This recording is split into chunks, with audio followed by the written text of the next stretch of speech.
Mr. Potter. Well, I'd say your father was building a loan here in Bedford Falls, George. I agree, sir. Of course, he wasn't a businessman, and that's what killed him. Oh, I don't mean any disrespect, George. God rest his soul. He's a man of high ideals. But ideals without common sense can ruin this town. So at our next Board of Trustees meeting, I'm going to make a motion. A motion? That's right, a motion to dissolve the institution and turn its assets and liabilities over to receivership. But Mr. Potter... Take this application, the board to act on to Ernie Bishop. You know the fellow walking around delivering our mail. Usually late he's stopping to talk to everybody on his route. I happen to know that the bank turned down his loan, but he came to the building a loan, and we're willing to build him a house worth $5,000. Why? Well, I handle that, Mr. Potter. You have all his papers there. His insurance, his salary, and he personally vouched for his character. So he's a friend of yours? Yes, sir. So if you should pull the manager's son, you can borrow money. And what does he get the building loan? A lazy, discontented rabble instead of a thrifty working class. It all because a few starry-eyed dreamers like your father stirred them up and filled their heads with a bunch of impossible ideas. Okay, now wait a minute. Now wait a minute. Hold on, Mr. Potter. I agree with you that you said my father was no businessman. I know that. Why such cheap penny building a loan? I'll never know. Neither you nor anybody else in this town can say anything against his character. Because his whole life was the 25 years that he and Uncle Billy started this institution. He never once thought of himself or saved any money. But he did help a few people get out of slums, Mr. Potter. Because you know, the route we're talking about, they do most of the working, breathing, paying to die in this community. And what's wrong for them to live, breathe, pay to die, a couple of decent rooms and a bath? My father didn't think so. People were human beings to him.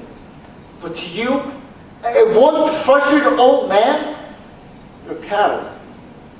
Why, in my book, my father died a much richer man you'll ever be. I'm not interested in your book, young man. I'm talking about the building alone. Oh, I know what you're talking about. You're talking about something that you're getting your hands on, and it's gone. It's nice of you to come, see the meeting. But you're not on the board. I hold my father's proxy, so I can attend and cast a vote. You see, the way I look at it, this town needs my family's one-horse institution to only help a few people get out of slums. Get me out of here. Sentimental hogwash. I'm still going to make my motion, young man, and we'll see who has the power in this town. You spoke eloquently at the board meeting and they voted Potter down, remember? Just on one condition I'm bent on. That you take over your father's place at the building and loan. And you did.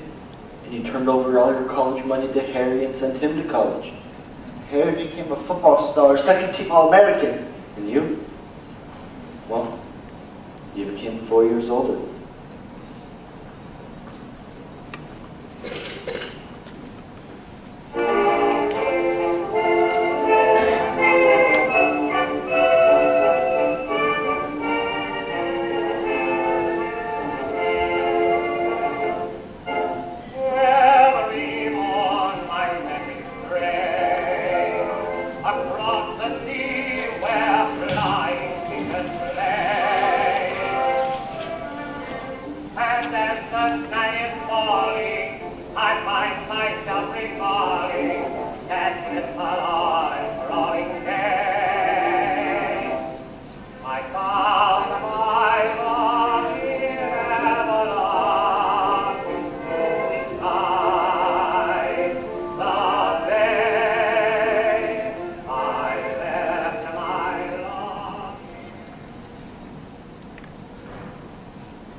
That's for nothing. Hello, Mom. What are you doing, wishing on the moon? No, I give it up on that. Just getting some air. Did you hear that Mary Hatch is back from school? Uh-huh. Came back 3 days ago. Uh-huh. Nice girl, Mary. Uh-huh. Kind of girl that can help you find the answers, George. Uh-huh. Can you give me one good reason why you shouldn't call on Mary? Sure. Sam Wainwright. Mm-hmm. Yes, Sam's crazy about Mary. Oh, she's not crazy about him. Well, how do you know? Did you talk to her? No. How do you know then? Well, I've got eyes, haven't I? She lights up like a firefly whenever you're around. Oh, And besides, Sam Wainwright's away in New York, and you're here in Bedford Falls. and all is fair in love and war? Well, I don't know about war. You know, Mother, I can see right through you. Right to the back of your collarbone. Try to get rid of me, huh? Mm-hmm. Here's your hat. What's your hurt? Okay, Mother. Old building loan, pal. I'll go out and find a girl and do a little passionate necking. George! Now, if you point me in the right direction. This direction? Good night, Mrs. Bailey.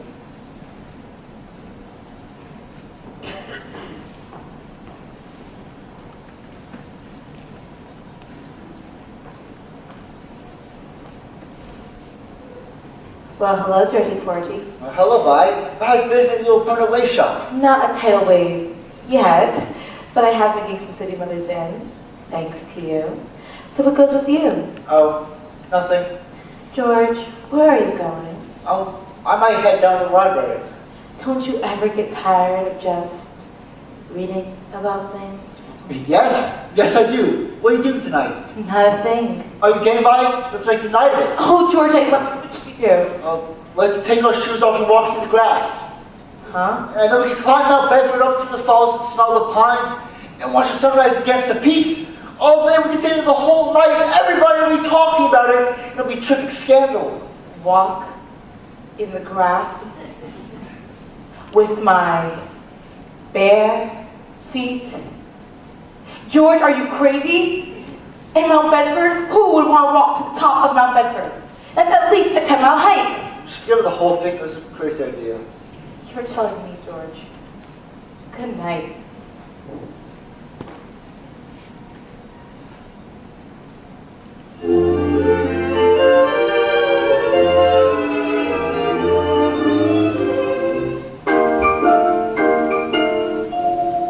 They're playing a song of romance, and we're swaying along in a dance. But somehow I feel this night is unreal. Sweetheart, can't you see at a glance? I'm waltzing in a dream with you, love. Won't you make the dream come true, love? Hold me to your heart, never let me.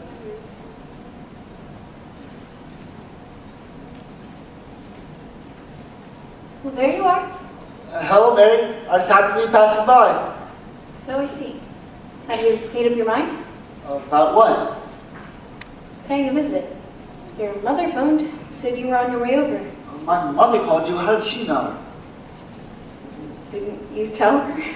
No, I didn't tell her I was coming here. I just happened to be passing by. Well, would you like to come up and sit a minute? Maybe for a minute. When'd you get back? Tuesday. Where'd you get that dress? Do you like it? It's okay. You know, I thought you were staying in New York like Sam and the rest of them. Well, I worked there a couple of vacations. I don't know. I guess I got homesick. Homesick? For Bedford Falls? Yes, and my family, and, well, everything. Are you sure you don't want to come up on the porch? Maybe for a minute, but I will let you know. I didn't tell him I was coming here. Would you rather leave? No! I mean, I don't want to be rude. Then come on up.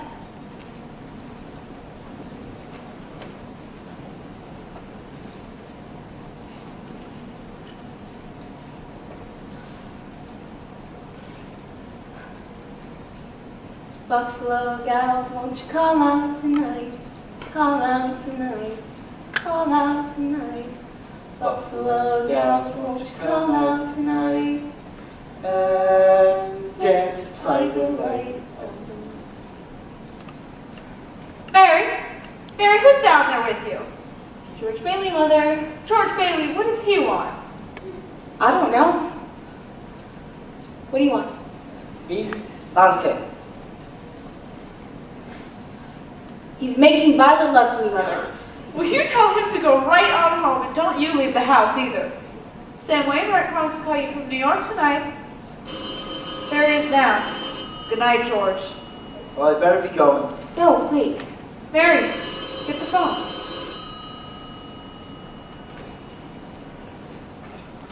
Hello, Sam. How are you? Well, you won't believe who's here. George Bailey. George, he wants to talk to you. Me? Hurry, it's long distance. Well, hello, Sam. Well, George Baileyowski. Hey, fine pal you are. What are you trying to do, steal my girl? What? Nobody's trying to steal a girl. Here's Mary. No, wait a minute. I want to talk to both of you. Tell Mary to get on the extension. He wants you to get on the extension. Mother's on extension.